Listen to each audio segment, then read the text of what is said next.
जैदवाडी तालुका खेड या गावात रस्त्याच्या वादातून दगडफेक आणि वाहनांची तोडफोड करण्यात आली। खेड आणि आंबेगाव तालुक्यातील शिवहद्दीतील हा रस्ता आहे। ग्रामीण मार्ग असलेल्या या रस्त्यावर जिल्हा परिषदेच्या माध्यमातून 2 वेळा डांबरीकरण काम झाले आहे। आता नव्याने मुख्यमंत्री निधीद्वारे सिमेंट काँक्रीट कामासाठी 8 कोटी रुपयांचा निधी उपलब्ध झाला आहे। जैदवाडी ग्रामपंचायतच्या सहकार्याने ठेकेदार इंद्रजित नाईकरे हे काम करणार आहेत।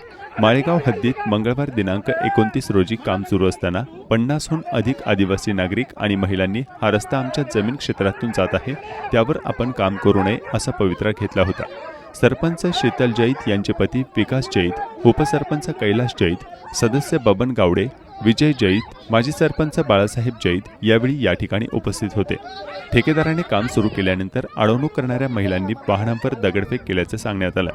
दरम्यान या संपूर्ण घटनेबाबत स्थानिक आदिवासी बांधवांनी पुणे लाईव्ह सोबत संपर्क साधून नेमकं काय सांगितलंय जाणून घेऊया। मी राजू ज्ञानेश्वर शिंदे इथून ठाकरवाडीतून मी आदिवासी समाजाचा एक कार्यकर्ता आहे। आता माझी जमीन आंबेगाव तालुक्यात आहे, गट नंबर 1190 ती पेठ हद्दीत आंबेगाव तालुक्यात येते आणि तिथून आमचा एक वायवाटीचा रस्ता आहे आमच्या 1190 गट मधून।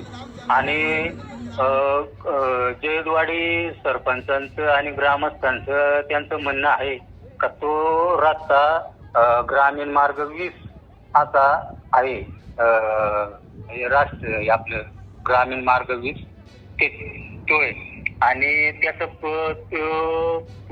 आहे खेड तालुक्यामध्ये।